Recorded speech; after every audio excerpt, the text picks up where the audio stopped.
हिंदू और सनातन कहने वाले, झंडे और डंडे से हिंदू राष्ट्र कभी नहीं आएगा। तुम्हारे झंडे और डंडों से कभी सनातन का राष्ट्र नहीं आएगा। अच्छे से सुन लोगे तो शायद ये बुद्धि भी खुल जाएगी और बुद्धि के ऊपर विवेक काम करना शुरू कर देगा। तुम्हारी जनसंख्या जितनी है तुम नहीं ला सकते। कितने हो? पूरी दुनिया में कितने हो? वो काय को पता है बेचारे को, इनको ये भी सनातनी हो। सनातन धर्म में 16 संस्कार होते हैं। किसको किसको पता है? बताओ, अंतिम संस्कार छोड़ के किसी को कुछ पता हो तो? वो तो हो ही जाएगा आज निकल। बताओ, सनातन Dharma, Sanatan Dharma, what do you mean by Sanatan Dharma? Where is Sanatan Dharma? What is सनातन धर्म? इंग्लिश इसलिए बोल रहा हूं कि तुम्हारे ये बच्चे जो कॉन्वेंट में पढ़े हुए ये न सोचे कि दाढ़ी बढ़ा करके अनपढ़ आदमी आ गया है। इनको मैं पढ़ाऊंगा केमिस्ट्री, फिजिक्स, इनको मैं पढ़ाऊंगा इकोनॉमिक्स। मैं आर्ट्स भी पढ़ा, साइंस भी पढ़ा, कॉमर्स भी पढ़ा। इन सब तुम्हारे बच्चों को मैं बैठ के पढ़ा सकता हूं। डॉक्टरेट के बहुत सारी ऑनररी डिग्रियां रखी हुई हैं मेरे पास। पर मैं आपसे पूछता हूं, आप जो मौखिक रूप से झंडे डंडे लेकर के सनातन सनातन कर रहे हो, सनातन का परिभाषा बताओ, सनातन के 16 संस्कार बताओ, और तुम्हारे घर में अगर एक भी संस्कार होता है तो वो बता दो। प्रातः काल उठ के रघुनाथा, मातु पिता गुरु ना वही माथा। मंदिर में हो, झूठ मत बोलना। अभी हाथ उठवा दूंगा। कितने के चिंकी मिंकी पिंकू ककड़ू बबलू लगलू हैं जो प्रातः उठ करके तुमको पहले मस्तक झुका के प्रणाम करते हैं? कितने के मम्मी, कौन मम्मी? और हाँ, तुम बहुत बढ़िया मैया, तुम आइडियल हो। इसके लिए मैं आपको प्रणाम करता हूं। इस पूरे हजारों लोगों के बीच सभी सनातनी हैं, पर एक माता के घर में सिर्फ उनके बच्चे उठ करके उनको प्रणाम करते हैं, पिता को प्रणाम करते हैं, और उसके बाद गुरु और भगवान को प्रणाम करते हैं। बट सनातनी तो सब कह गए अपने आप को कि हम सनातनी हैं, सब कह गए, पर वो राम जी के गुण कहां गए आपके भीतर? प्रातः काल उठ के रघुनाथा, मातु पिता गुरु ना वही माथा। और हम लोग प्रातः काल उठ के अनाथा, मोबाइल में मार ही माथा। तुम्हारे बच्चे तो मोबाइल में माथा मार रहे हैं प्रातः काल उठ के, पर तिलक लगा के तुम तो बहुत कह रहे हो कि मैं सनातनी हूं, और तुम सनातन धर्म बचा लोगे, और तुम हिंदू धर्म बचा लोगे, तुम संस्कृति बचा लोगे। ऐसे बचाओगे? एक शाकिर नायक खड़ा होकर के तुम्हारे मूर्तियों को लेकर के तोड़ देता है और कहता है जब तुम्हारे भगवान खुद को नहीं बचा सकते तो तुम क्या बचाओगे, तुमको क्या बचाएंगे? उसका जवाब तो तुम दे नहीं पाते, बगले झांकने लगोगे इधर से उधर। नॉलेजफुल होना है, ज्ञानी होना है। शास्त्र और शस्त्र, पहले शास्त्र। 1 वर्ष की उम्र में किसी बच्चे को शस्त्र नहीं सिखाया जा सकता, परंतु बच्चा जन्म ले उसके पहले मां के गर्भ में भी प्रहलाद की तरह उसको सनातन संस्कार सिखाए जा सकते हैं। पहले शास्त्र फिर शस्त्र। तुम शास्त्र तो चूक गए, तुमको गीता पता नहीं, तुमको वाल्मीकि रामायण पता नहीं, तुम्हें ब्रह्म सूत्र का ज्ञान नहीं, तुम्हें वेदांत का ज्ञान नहीं, तुम उपनिषदों के नाम तक नहीं जानते। झंडे लेकर सनातन सनातन करते हो। तुम बचाओगे सनातन? तुम्हारे बचाए सनातन बचेगा। उपनिषद पढ़ो, गीता पढ़ो, रामायण पढ़ो। ब्रह्म सूत्र में बहुत कम सूत्र हैं, उन सूत्रों को पढ़ो। और ये हमारे तुम्हारे बच्चे जब पढ़ेंगे वो ज्ञानी बनेंगे, ईश्वर के भक्त बनेंगे। माता ऐसी हो सकती है जो राक्षस के घर में भी प्रहलाद के जैसे महाभागवत भक्त को पैदा कर सकती है। कयाधु माता ने पैदा किया गुरुदेव नारद की कृपा से। जब कयाधु के गर्भ में प्रहलाद थे तो गुरुदेव नारद ने उनको सत्संग कराया। वो कैसी मां थी जिसको पता था कि मेरा पति राक्षस है, असुर है, ईश्वर विरोधी है, सनातन विरोधी है। उसके बाद भी उसके हृदय में था कि मेरे गर्भ से जब भी मेरा बच्चा जन्म ले तो वो ईश्वर का प्रेमी हो, ईश्वर का भक्त हो, सनातन का भक्त हो। इसलिए गुरुदेव नारद की सहायता ली उन्होंने। और गुरुदेव नारद ने गर्भ के अंदर प्रहलाद को संस्कारित किया। गर्भ के अंदर अभिमन्यु भी संस्कारित हुआ था, बस ढोलक बज जाने से अंतिम द्वार तोड़ने से चूक गया, नहीं तो वो द्वार भी शायद वो तोड़ सकता था। हमारे सनातन ग्रंथ ये बताते हैं कि ये 16 संस्कार का पालन अगर सनातन धर्मावलंबी करें, भारतवर्ष के लोग करें, इस दुनिया में जहां भी सनातन पद्धति से जीने वाले लोग हैं, अगर इन 16 संस्कारों का वो पालन करें, पुंसवन पहले बच्चे पैदा करने के पहले भी संस्कार हैं, वो तुमको याद है, जानते हो कि उठे जाके मुंह उठा के विवाह करके चले गए स्विट्जरलैंड, कुल्लू और मनाली। मनाली जो ऋषियों की भूमि थी, तुमने भोग की भूमि बना दी।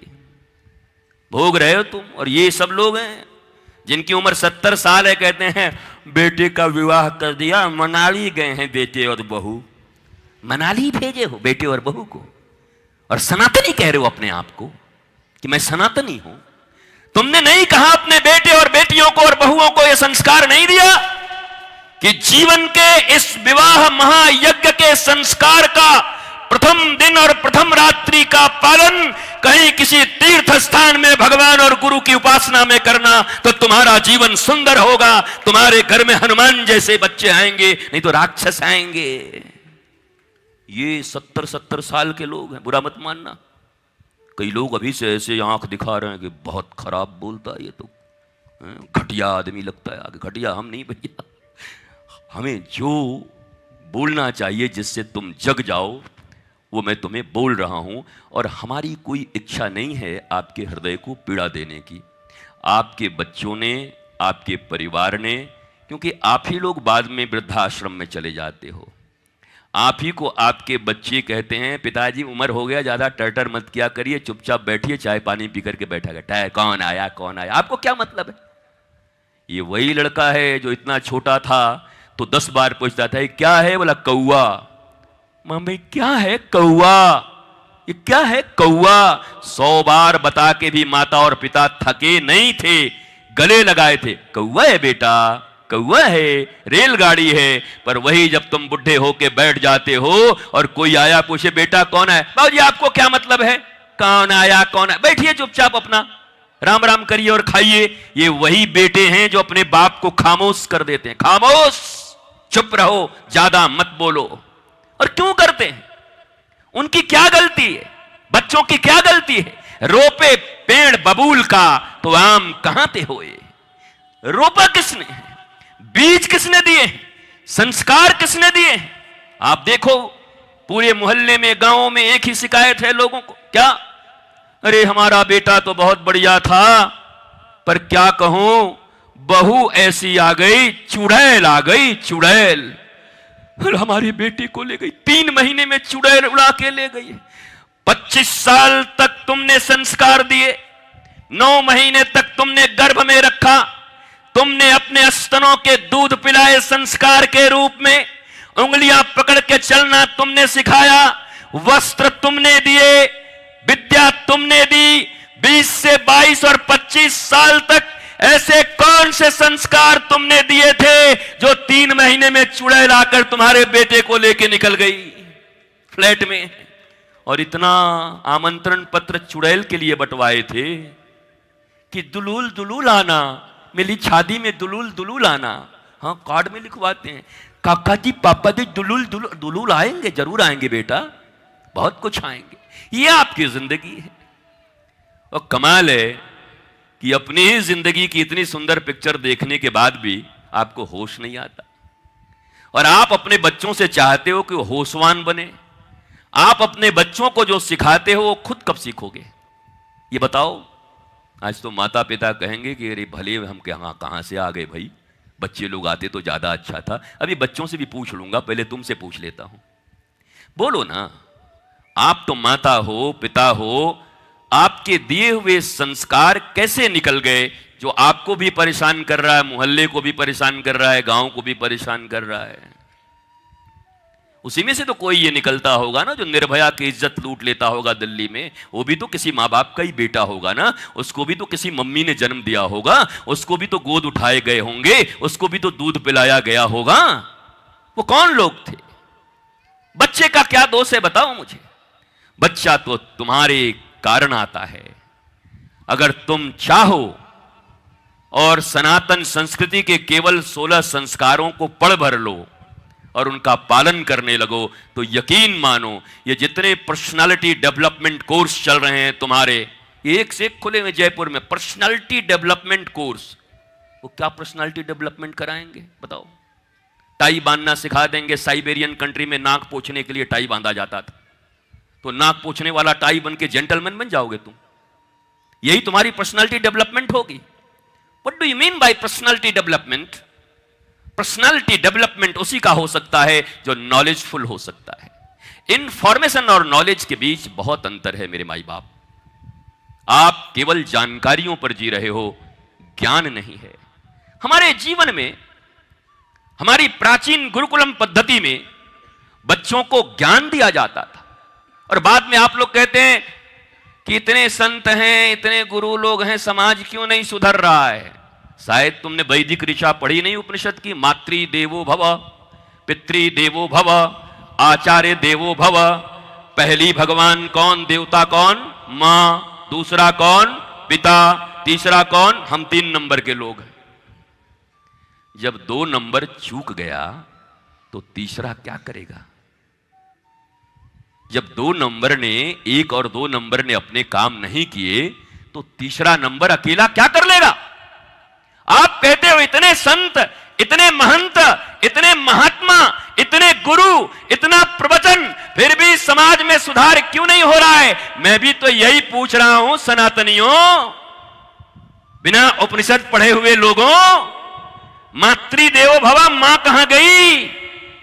पितृ देवो भव, आप कहां गए? आपने कौन से संस्कार दिए अपने बच्चे को? अगर आपने दिया होता तो निश्चित तौर पर यह तीसरा पीठ जो गुरु पीठ है, आचार्य पीठ है, उस पीठ में आकर के बच्चा, मैं निश्चय कह सकता हूं कि स्वामी विवेकानंद जैसा होकर के पूरी दुनिया में भारत माता के और हिंदुत्व का नाम रोशन करता। विवेकानंद ही तो पहली बार कहा था, गर्व से कहो हम हिंदू हैं। अब लोगों को चिढ़ होती है क्योंकि विवेकानंद को पूरा पढ़े नहीं लोग। विवेकानंद ने क्या क्या बातें कही हैं, विवेकानंद का नाम तो सब लेते हैं पर यह बात नहीं कहते। ये उन्हीं की भाषा है, गर्व से कहो हम हिंदू हैं। अब इसमें लज्जा की बात भी क्या है? जैसे संप्रदाय, आपने 70 साल तक, 60 साल तक सांप्रदायिक राजनीति के बीच में और धर्मनिरपेक्ष राजनीति के बीच में भारत झूलता रहा। आपको लोग क्या कहते हैं? सांप्रदायिक हो, और आप भी चुप हो जाते हो, नहीं नहीं हम सांप्रदायिक नहीं हैं। अरे हैं, हम पक्के सांप्रदायिक हैं। संप्रदाय का अर्थ होता है सम्यक प्रकार से हमारे पूर्वजों ने जो हमको प्रदान किया ज्ञान, जो हमारी धारा हमें दी, उसे संप्रदाय कहते हैं। पर आप कैसे डरपोक लोग हैं, आप अज्ञानी लोग हैं। आपने शास्त्र नहीं पढ़े, आपने गुरुओं का संग नहीं किया, आपने आचार्य का संग नहीं किया, इसलिए आप नहीं नहीं नहीं मैं सांप्रदायिक नहीं हूं, मैं सांप्रदायिक नहीं हूं। अरे कहो मैं सांप्रदायिक हूं। नारायण ने दिया ब्रह्मा को, ब्रह्मा ने दिया नारद को, नारद ने दिया व्यास को, व्यास ने दिया अपने पुत्र को, पुत्र ने उनको, उन्होंने उनको, उन्होंने उनको, उन्होंने उनको, उन्होंने उनको, होते होते हमारे गुरुदेव को, और हमारे गुरुदेव से मिली धारा हमको, और हमसे आज ये धारा इस मंदिर में आपके बीच में बह रही है। तो गौरव से कहो हम सांप्रदायिक हैं। क्यों कहते हो सांप्रदायिक नहीं है? हमारी योगी आदित्यनाथ जी से यही बात हुई थी, तो हम लोगों को सब सांप्रदायिक कह देते जब वो सांसद रहे। तो हम लोग भी अपना आप निकाला जाए। अब असली अर्थ हम लोगों ने शायद खोजा नहीं है, अब शास्त्र खोला जाए और तब संप्रदाय के अर्थ को हम लोगों ने निकाला। सम्यक प्रकार से जो विधि पूर्वक ज्ञान हमें प्रदान किया है हमारे पूर्वजों ने, उसको संप्रदाय या संप्रदाय कहा जाता है। तो अब बताओ, हमारे पूर्वजों के द्वारा दिए गए ज्ञान के कारण हम लज्जित होंगे कि गौरवान्वित होंगे? इसलिए प्रत्येक व्यक्ति मुट्ठी भींच कर कह सकता है, हां, गौरव से कहो, हम भारतवर्ष सनातनी लोग सांप्रदायिक हैं सांप्रदायिक। चूंकि हमें ज्ञान नहीं है, इसलिए लोग हमें पीछे धकेल देते हैं, हम बचने लगते हैं। वो हमको सांप्रदायिक कह दिया। नहीं, हम लोग नहीं, देखिए, हम लोग सांप्रदायिक नहीं है, हम लोग भी ना सर्वधर्म को लेके। सर्वधर्म, दुनिया में धर्म एक ही होता है, सर्वधर्म कहां से आया? ये कहां का ज्ञान है? कब से आया? ये 2200 वर्ष पहले आया कि 1500 वर्ष पहले आया? धर्म शब्द का अर्थ क्या होता है? धारे, अभी महात्मा जी यहां बैठे थे, संत जी, उन्होंने बताया धर्म शब्द का अर्थ, और धर्म के 10 लक्षण हैं। और सीधी बात, धर्म का इतना ही, धार्यति इति धर्म, सत्य धारण करने की क्षमता जिस व्यक्ति के भीतर है उसी को धर्म कहते हैं। तो अब बात बताओ कि धर्म करोड़ होगा, 10 होगा, 20 होगा, या 1 होगा? मजहब हजारों हो सकते हैं, पहले भी था, नाना मुनि नाना मत सैकड़ों हो सकते हैं, पर गौरव से कहो, धर्म एक सनातन था, है और एक ही रहेगा। धर्म तो सदा से एक है। धर्म कहां से अनेक हो गया? कब धर्म अनेक हो गए? पर हमको पता ही नहीं है, हम झंडे डंडे में अटके हुए हैं। याद रखो, राम राज्य अंतिम बार परीक्षित के शासन काल में आई थी, और परीक्षित के शासन काल में, अब शायद तुम लोगों को थोड़ा बुरा भी लग जाए इस बात का, कुनमुनाने लगोगे झंडे डंडे लेकर के। 3 चीजें प्रमुख थी, ध्यान से सुनो। जो भी अपने आप को सनातनी कहते हैं, राष्ट्रवादी कहते हैं, नेशन फर्स्ट कहते हैं, वो सब ध्यान से सुने। 3 चीजें परीक्षित के शासन काल में थी।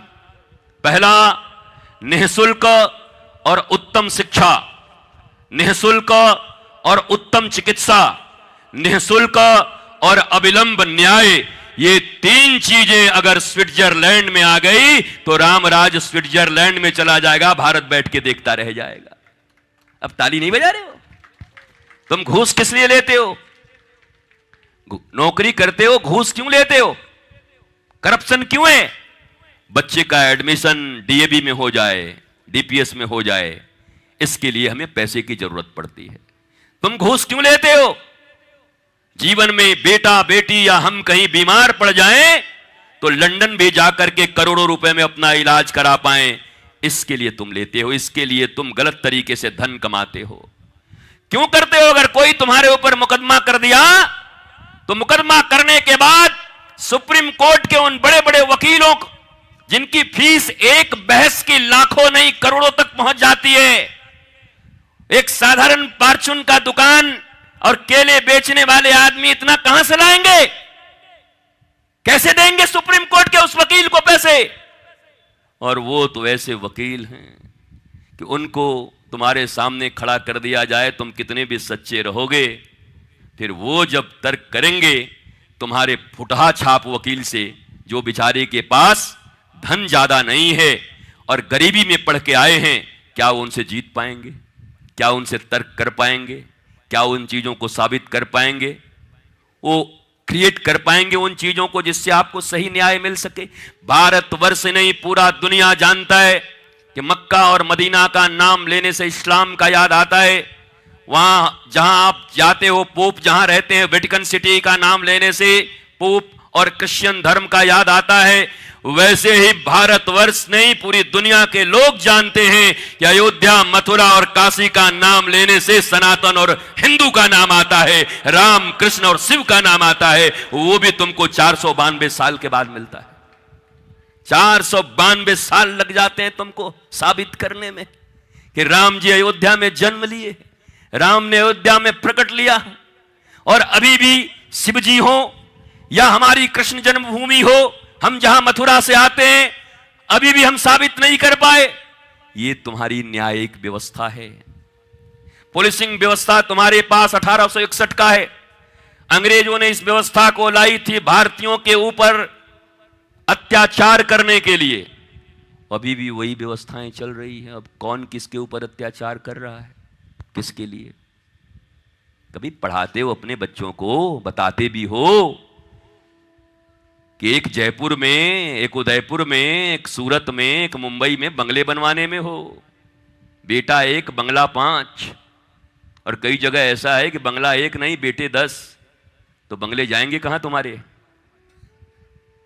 नहीं, ठोक रहे हो ना बंगले हर शहर में। किनके लिए, किनके लिए बना रहे हो? एक आदमी के लिए एक घर जहां तुम रहते हो, इट्स एनफ। तो तुम तो भारत का भी नाम लेते हो, भारत माता की जय भी कर लेते हो, सब कुछ बोल लेते हो, और उसके बाद जिंदगी तुम्हारी वही चल रही घिसी पिटी। तो ऐसे तो सनातन नहीं बचेगा, ऐसे तो तुम्हारे रटने से कुछ बचने वाला है नहीं। हमें तो अलग होना पड़ेगा लोगों से। हमारे चाल चलन, नियम नीति, हमारे बच्चों के दिए जाने वाली शिक्षा दीक्षा, ये सब हमें अपनाना होगा। वो जोश आया एक दिन के लिए और खूब दौड़ गए इधर से मोटरसाइकिल लेकर, हो गए हिंदू।